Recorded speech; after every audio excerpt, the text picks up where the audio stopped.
দীর্ঘ ৩৫ বছর নিজের স্বামীর থেকে আলাদা, নিজের ভুলের কথা স্বীকার করল অলকা ইয়াগনিক। বিস্তারিত জানতে ভিডিওটি দেখুন।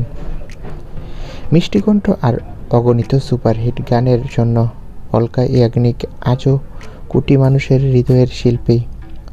২৫টি ভাষায় ২০,০০০-এর বেশি গান, সাফল্যের এমন উচ্চতায় পৌঁছেও ব্যক্তিগত জীবনে রয়ে গেছে এক আক্ষেপের গল্প। ১৯৮৯ সালে শিলংয়ের ব্যবসায়ী নীরাজ কাপুরকে বিয়ে করেছিলেন অলকা। পারিবারিক পরিচয় থেকে প্রেম, তারপর বিয়ে, সবই যেন সিনেমার মতো, কিন্তু বাস্তব জীবনে তাদের সংসার কখনো এক ছাদের নিচে গড়ে ওঠেনি। অলকা ছিলেন মুম্বাইয়ে, নীরাজ শিলংয়ে।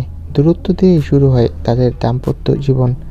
প্রথমে ঠিক হয়েছিল দুজনই শহর বদলাবেন, কিন্তু অলকার গানের ক্যারিয়ার যখন তুঙ্গে, তখন কাজের চাপে সংসারের দিকে মন দেওয়া সম্ভব হয়নি।